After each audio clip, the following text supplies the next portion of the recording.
बदलते भारत की शान।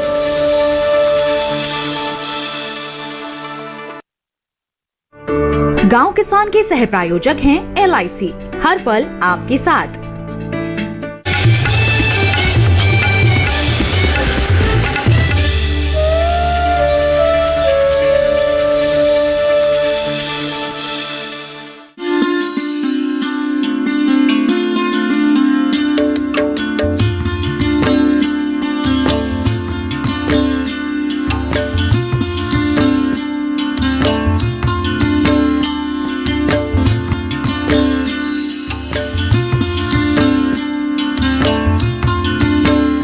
नमस्कार, आप देख रहे हैं दूरदर्शन किसान कार्यक्रम गांव किसान में आप सभी का स्वागत है। मैं हूं मोनालिसा।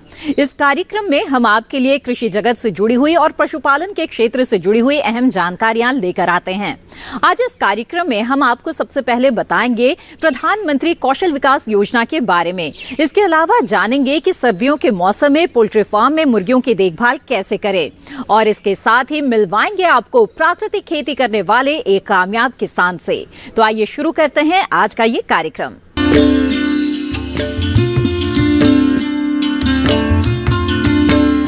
कार्यक्रम गांव किसान में देखते हैं पहला सेगमेंट खेती किसानी।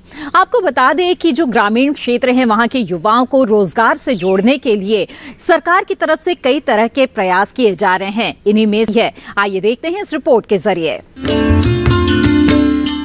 आत्मनिर्भरता बढ़ाने और युवाओं के कौशल को निखारने के लिए प्रधानमंत्री श्री नरेंद्र मोदी ने कौशल विकास योजना की शुरुआत की। ये योजना कौशल विकास एवं उद्यमिता मंत्रालय की प्रमुख योजना है, जिसका शुभारंभ 15 जुलाई 2015 को विश्व युवा कौशल दिवस के मौके पर किया गया। देश भर के लाखों युवा इस योजना का लाभ लेकर प्रशिक्षित हो रहे हैं और अपनी प्रतिभा का सही इस्तेमाल करके देश के विकास में भागीदार बन रहे हैं। योजना के आते ही युवाओं को एक रास्ता मिल सका जिस पर चलकर वो रोजगार से जुड़ सकते थे।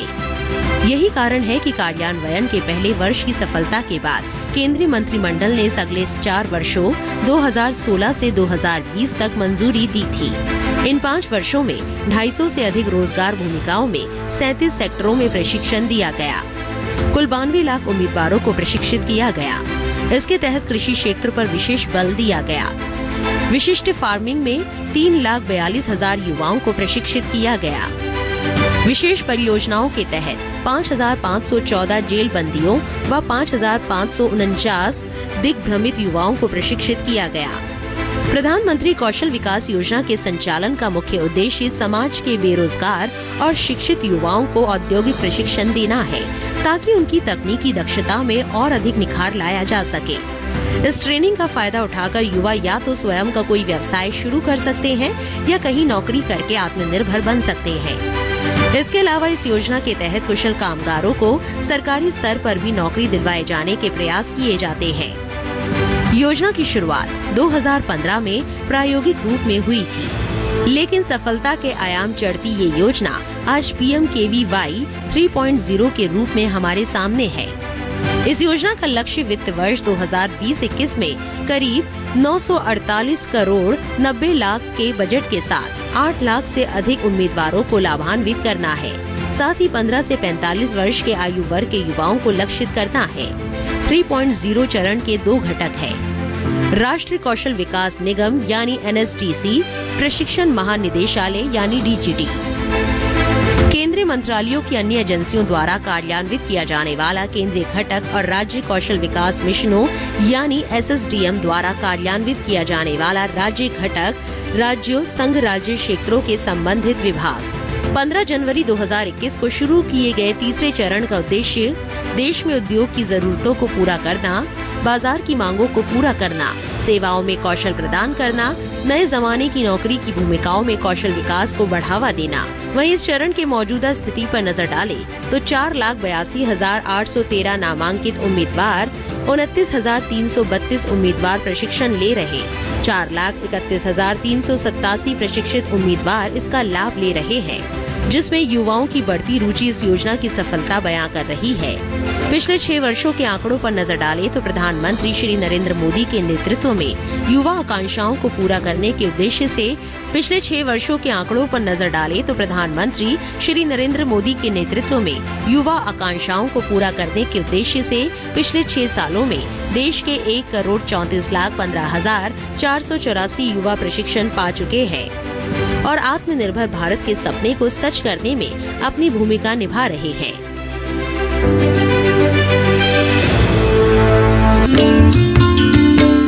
तो आपने विस्तार से जाना प्रधानमंत्री कौशल विकास योजना के बारे में। इसी के साथ कार्यक्रम गांव किसान में वक्त हो गया है एक छोटे से ब्रेक का। ब्रेक के बाद देखेंगे हमारा पशुधन। आप बने रहें दूरदर्शन किसान पर।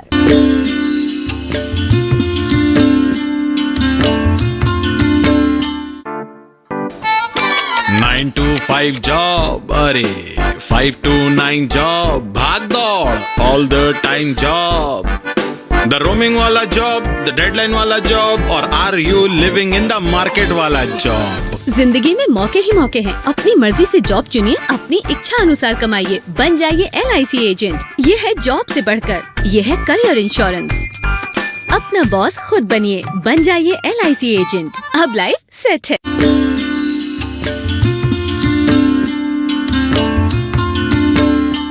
ब्रेक के बाद आप सभी का फिर से स्वागत है। आप देख रहे हैं कार्यक्रम गांव किसान। आइए देखते हैं हमारा अगला सेगमेंट हमारा पशुधन, जिसमें आज हम आपको बताने जा रहे हैं कि किस तरह से सर्दियों के इस मौसम में पोल्ट्री फार्म में मुर्गियों की देखभाल करनी बेहद जरूरी है। इसके लिए किस तरह से उनके आहार की व्यवस्था होनी चाहिए और कैसे उनके बेहतर स्वास्थ्य के लिए उचित प्रबंधन करना चाहिए। ठंड के मौसम में मुर्गी और चूहों को खास देखभाल की जरूरत होती है। दिसंबर का महीना बीत चुका है, वहीं जनवरी माह अपने साथ ठिठुरती हुई ठंड ला रही है। ऐसे में मुर्गी पालक अपने पशुधन को सुरक्षा देने के बेहतर इंतजाम करें, क्योंकि इस माह में मुर्गियों को कोराइजा, ब्रोंकाइटिस, रानीखेत जैसी बीमारी से बचाने की खास जरूरत है।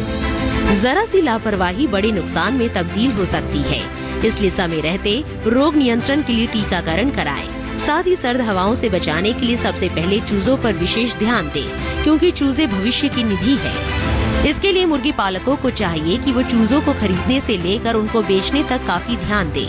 चूजे लेने से पहले बाड़े को कीटाणुनाशक दवा से अच्छी तरह धो लें और दीवारों पर भी छिड़काव कर दें। इसके अलावा चूजे स्वस्थ हो और ऐसी जगह से खरीदे जहाँ जन्मजात बीमारियाँ ना हो। साथ ही चूजों को खरीदते समय ध्यान रखें कि रानीखेत बीमारी का F1 स्ट्रेन और मोरेक्स बीमारी का टीका लगा होना चाहिए। सर्दियों में चूजों को खास देखभाल की जरूरत होती है। चूजों को ठंड से बचाने के लिए गैस ब्रूडर, बांस के टोकने के ब्रूडर, चद्दर के ब्रूडर, पेट्रोलियम गैस, सिगड़ी, कोयला, लकड़ी के गिट्टे, हीटर की तैयारी चूजे आने के पूर्व ही कर लेनी चाहिए। ज्यादा ठंड होने पर चूजों के घर का तापमान 95 डिग्री फ़ारेनहाइट रखना चाहिए। इस मौसम में चूजों की डिलीवरी सुबह के समय ही कराएं। शेड के पर्दे चूजों के आने के 24 घंटे पहले ही ढक कर रखें। चूजों के आने के कम से कम 2 से 4 घंटे पहले ब्रूडर चालू करके रखें। फर्श पर धान की भूसी फैलाएं, जिससे चूजे सीधे फर्श के संपर्क में ना आए। चूजों को महीन व गुनगुना आहार दें। चूजों के साथ मुर्गियों को भी इस मौसम में देखभाल की जरूरत होती है। मुर्गी आवास को गर्म रखने के लिए समय से ही आवास के ऊपर प्लास्टिक, बोरे, पट्टी बिछाए। रात में जाली का लगभग 2 फीट नीचे का हिस्सा पर्दों से ढक दे। जाली में खाली बोरी और प्लास्टिक का इस्तेमाल भी किया जा सकता है। आवास में अंगीठी जलाए, जिससे तापमान नियंत्रित किया जा सके। अंगीठी या स्टोव जलाते समय धुआं आवास के बाहर निकाल दे। दिन के समय ऐसी व्यवस्था रखें कि कम से कम 2 घंटे धूप अंदर जा सके। फर्श पर 3 से 5 इंच की बिछाली डालें, जिससे तापमान को नियंत्रित किया जा सके। मुर्गियों के लिए भी फर्श पर धान की भूसी का इस्तेमाल करें। जितने भी उद्योग हैं, जो भी हम कहीं पे भी किसानों से संबंधित या एग्रीकल्चर से संबंधित जितने भी उद्योग हम करते हैं, उन उद्योगों में सबसे कम समय का जो उद्योग है वो है पोल्ट्री फार्म। इसमें 22 से 24 दिन के अंदर जो है हमको पैसा वापस मिल जाता है। तो इससे कम समय में किसी भी तरह का कोई भी उद्योग ऐसा नहीं है जो इतने कम समय में जो है पैसा रिटर्न कर दे। तो पोल्ट्री फार्मिंग जो है हमारे आजकल तो हर एक ज़िले में, हर एक जगहों पर पोल्ट्री फार्म जो KVK से ट्रेनिंग लेते हैं और उनको 5 दिन से लेकर के और 15 दिन का प्रशिक्षण दिया जाता है। उस प्रशिक्षण के दौरान आप अपने उस सर्टिफिकेट को लेकर के और बैंक में जा सकते हैं और बैंक में जा कर के आपको ईज़िली जो है लोन मिल जाएगा इस पर, पिगरी पर, पोल्ट्री पर, गोटरी पर और जितने भी लाइव स्टॉक के आपके उद्योग हैं। तो इसमें हमारे किसान भाइयों को मैं ये बताना चाहूँगा कि ये किसानों के लिए भी उतना ही उपयोगी है, उसके साथ साथ हमारे शहर में रहने वाले जो लोग हैं जिनके पास ज़मीनें हैं और तमाम चीज़ें हैं लेकिन वो कर नहीं पाते हैं इन चीज़ों को, तो उनके लिए भी मैं बताना चाहूँगा कि पोल्ट्री एक ऐसा उद्योग है कि आप बड़े कम समय में, जैसे मैंने बताया कि 22 से 24 दिनों के अंदर जो है आप पैसा आपको रिटर्न मिलने लगेगा। तो इसमें आने वाली तमाम बातें जिससे आप सीख सकती हैं, जिससे आप जान सकते हैं और जानने के बाद इस उद्योग को आप कर सकते हैं, उसके बारे में मैं थोड़ा सा आपको संक्षेप में बताना चाहूँगा कि पोल्ट्री जो है वो क्यों इतना महत्वपूर्ण हुआ।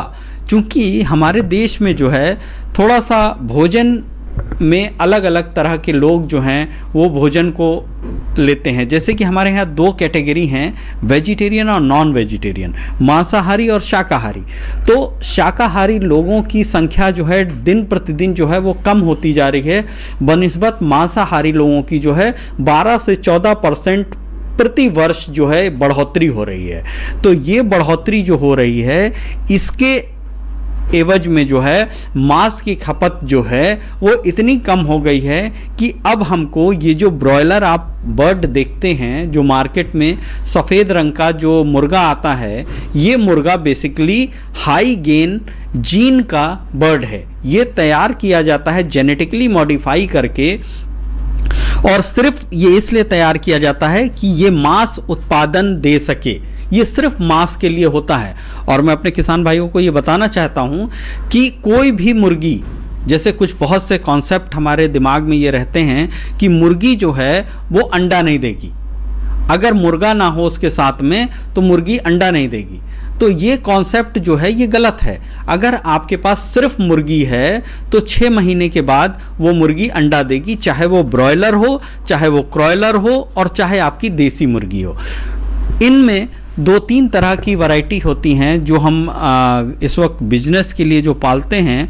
उसमें सबसे पहली वैरायटी आपकी सफ़ेद मुर्गी जो ब्रॉयलर के रूप में आप देखते हो बाज़ारों में मिलती है मांस के लिए, ये ब्रॉयलर होती है। ये 22 से 25 दिन की मुर्गी होती है जो 1 किलो और 1.25 किलो तक की हो जाती है।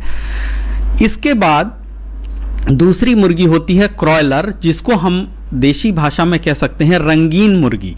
वो भी ब्रॉयलर का ही एक रूप होता है, लेकिन वो क्रॉयलर जो होता है उसमें कुछ देसी का ब्लड मिलाया जाता है जिससे कि वो रंगीन दिखाई देने लगती हैं, लेकिन वो होती ब्रॉयलर ही हैं। और तीसरी जो होती है वो देसी बर्ड होती है जो पूरी तरह से रंगीन होती है, लाल होती है। तो आपको थोड़ा सा मैं इसके बारे में बता दूं कि ब्रॉयलर क्रॉयलर उन जगहों के लिए इस्तेमाल किया जाता है जहाँ पे टेम्परेचर बहुत ज़्यादा, जैसे हम प्रयागराज की बात करते हैं तो प्रयागराज में जो है वो टेम्परेचर 49 डिग्री टेम्परेचर पहुंच जाता है और जाड़ों के वक्त में 0 डिग्री टेम्परेचर भी पा जाता है। तो ये फ्लक्चुएशन जो है वो 0 से लेकर के 49 डिग्री का जो फ्लक्चुएशन है, इसमें हर एक मुर्गी जो है वो सर्वाइव नहीं कर सकती है। और कोई भी लाइव स्टॉक में जितने की हम बात करते हैं वो इतना फ्लक्चुएशन कोई भी एनिमल या किसी भी तरह का वो नहीं बर्दाश्त कर पाता। इसके साथ ही मुर्गियों के आहार पर भी खास ध्यान देना होता है। सुबह के समय गर्म भोजन खिलाना बेहतर होता है। वहीं दिन में आहार में नमक और चाक मिलाकर मिश्रित फीड दे सकते हैं। शाम के समय विभिन्न प्रकार के अनाज का मिश्रण देना चाहिए। इस समय इस बात का ध्यान रखें कि अनाज को अच्छी तरह से कुचल कर दिया जाना चाहिए, जिससे भोजन निगलने और पचाने में ज्यादा ऊर्जा खर्च ना हो। इसके अलावा पीने के लिए हर बार गुनगुना पानी ही दे। साथ ही आवास में साफ सफाई का विशेष ध्यान रखें, जिससे मुर्गियां स्वस्थ और निरोग रहे। इस तरह देखा जाए तो कुछ बातों का ध्यान रखकर इस मौसम में हानि को लाभ में बदला जा सकता है।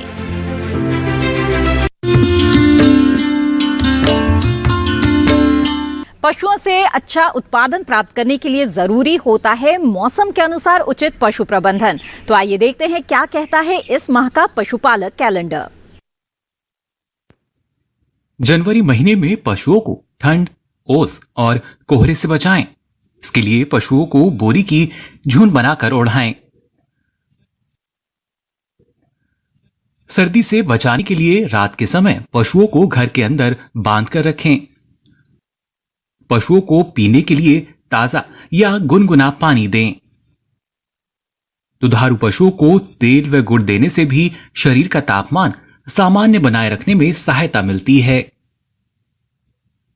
खुरपका और मुंहपका का टीका 4 माह से ऊपर के पशुओं को लगवा दें। पेट में अंतः परजीवियों की नियमित दवा दें। पशुओं को बाह्य परजीवियों से बचाने के लिए पशुशाला के फर्श, दीवार आदि को साफ रखें और बाह्य परजीवी नाशक दवाओं का छिड़काव करें। साथ ही थनैला रोग से बचाव करें। पशुओं को रात्रि में पुआल का बिछावन दें। इस माह में मुर्गियों को विशेषकर कोराइजा, ब्रोंकाइटिस, रानीखेत बीमारी से बचाने की जरूरत है। रोग नियंत्रण के लिए टीकाकरण कराएं। हरे चारे के लिए जिन किसानों ने बरसीम की खेती की है वो 20 से 30 दिन और जुलाई महीने में 20 से 22 दिन के अंतराल पर आवश्यकता अनुसार सिंचाई करते रहें। अफारा रोग से बचाव करें। ज्यादा बरसीम खाने से इस माह में अक्सर ये बीमारी होने की आशंका बनी रहती है। इसी के साथ कार्यक्रम गांव किसान में वक्त है एक और छोटे से ब्रेक का। ब्रेक के बाद हम आपको मिलवाएंगे एक कामयाब किसान से। आप बने रहें दूरदर्शन किसान पर।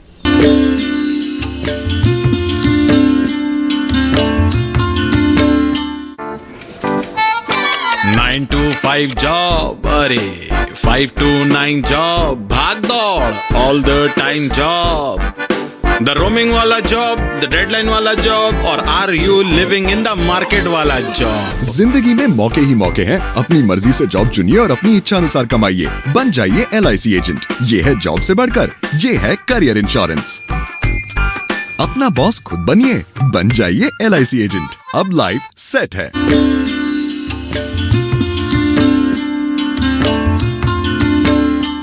ब्रेक के बाद आप सभी का फिर से स्वागत है। आप देख रहे हैं कार्यक्रम गांव किसान। अब हम आपको मिलवाने जा रहे हैं एक कामयाब किसान से जो कर रहे हैं प्राकृतिक खेती। जी हां, लगातार अच्छा उत्पादन हासिल करने के लिए खेतों में जिस तरह से अंधाधुंध रसायनों का इस्तेमाल हो रहा है उससे काफी ज्यादा दुष्परिणाम नजर आने लगे हैं और ऐसे में समस्या का समाधान है सिर्फ और सिर्फ प्राकृतिक खेती। कृषि का वही दौर वापस लौट रहा है जिसमें ज्यादातर युवा बंद कमरों में नहीं बल्कि खेतों में पसीना बहाना पसंद कर रहे हैं, क्योंकि बदलते दौर में कृषि से बेहतर कोई व्यवसाय नहीं है। यही वजह है कि युवा नई तकनीकों के तालमेल से खेती को लाभ का व्यवसाय बनाने में सफल सिद्ध हो रहे हैं। ऐसे ही एक युवा किसान है राजकुमार सैनी, जिन्होंने राजस्थान में प्राकृतिक खेती को अपनाकर नए आयाम हासिल किए हैं। राजकुमार बताते हैं कि खेती उन्हें विरासत में मिला उपहार है, लेकिन पहले उनके यहाँ भी पारंपरिक खेती ही होती थी। लेकिन राजकुमार ने स्नातक करने के बाद खेती की नई विधाओं को समझा और उन्हें अपने खेत में आजमाया। वो बताते हैं कि उनका लक्ष्य 0 बजट खेती है और इसीलिए उन्होंने प्राकृतिक खेती का प्रशिक्षण लिया। आज उनके खेत में बिना रसायन वाली फसलें लहलहा रही है। कम पानी की उपलब्धता में भी अच्छी पैदावार मिले, इसके लिए राजकुमार ड्रिप सिंचाई का सहारा लेते हैं। मेरी एजुकेशन BA है और मैंने एजुकेशन करने के बाद में कोई सरकारी नौकरी की तरफ ध्यान नहीं दिया, बल्कि मैं हमारी जो पुश्तैनी खेती करते आ रहे हैं उसी की तरफ ध्यान दिया। इसी के लिए पहले हम परंपरागत खेती करते थे, बाद में अभी हॉर्टिकल्चर और उनसे जानकारी लेकर ड्रिप इरिगेशन के माध्यम से खेती कर रहे हैं। इसके अंदर हमें अच्छा प्रोडक्शन भी मिल रहा है। और पहले हम रासायनिक खाद वगैरह काम लेते थे, लेकिन अब प्राकृतिक खेती में हम जीवामृत ये सब चला के कम खर्चे की खेती कर रहे हैं। उसमें हमें खर्चा भी कम लगता है और पैदावार भी अच्छी मिलती है। इसके लिए हमें ना बजाज ट्रस्ट की ओर से भी खूब सहायता मिली है। उन्होंने हमें तकनीकी जानकारियाँ उपलब्ध करवाई और ड्रिप इरिगेशन के लिए भी अनुदान दिलवाया और कई जानकारियाँ मिली किस बीजों के बारे में, किस्मों के बारे में। और सिंचाई के लिए हमें ड्रिप इरिगेशन और जो बरसाती पानी आता है उसके लिए भी अनुदान दिया, जिसके तहत हम अब हमारी सब्जियां वगैरह भी अपने बरसाती पानी से कर रहे हैं और उससे पैदावार भी अच्छी मिल रही है। इसके लिए हमारे यहाँ आसपास के किसान भी मोटिवेट हुए हैं, उन्होंने भी हमें देख के अब प्राकृतिक खेती करने के लिए अग्रसर हो रहे हैं। वो बताते हैं कि प्राकृतिक खेती से उनके खेतों की मिट्टी की उर्वरा शक्ति में काफी इजाफा हुआ है। आज उनके खेतों में अनाज फसलों में गेहूं और सरसों, सब्जी फसलों में टमाटर, गोभी, लहसुन, प्याज और मिर्च, बागवानी में नींबू और संतरा जैसी फसलें लगी हुई है, जिनसे भरपूर उत्पादन मिल रहा है। खेती में हम गेहूं करते हैं, सरसों करते हैं और बागवानी खेती में हम नींबू, अपने मौसमी ये भी हमने लगा रखे हैं। सब्जियों में हमने टमाटर, तरबूज, गोभी, ये लहसुन, प्याज, मिर्ची ये उगाते हैं। और अपने सब्जियों में जो प्राकृतिक खेती में जो अभी जीवामृत चलाते हैं उससे खूब फ़ायदा मिल रहा है। हमारे जो रासायनिक खातों में पैसा बर्बाद होता था वो नहीं हो रहा है और हमें हमारी जो ज़मीन का मिट्टी की उर्वरकता वो भी बढ़ रही है। इसके लिए हमें खूब फ़ायदा मिला है। इस तरह देखा जाए तो नवीन सुधार कर खेती में मुनाफे की संभावनाओं को बढ़ाया जा सकता है, वो भी प्राकृतिक तरीके से। इस तरह से उपजी फसलें पर्यावरण को भी शुद्ध रखने में सहायक है और हमारे स्वास्थ्य को भी। कार्यक्रम गांव किसान की आज की कड़ी में जो जानकारियां दी गई है, अगर आपको वो पसंद आई और आप दूरदर्शन किसान के YouTube चैनल पर ये कार्यक्रम दोबारा देखना चाहते हैं तो टीवी स्क्रीन पर दिखाए जा रहे QR कोड को स्कैन करें। इसी के साथ गांव किसान की आज की कड़ी में बस इतना ही। फिर हाजिर होंगे लेकर कुछ और अहम जानकारियां। तब तक के लिए दीजिए इजाजत। नमस्कार।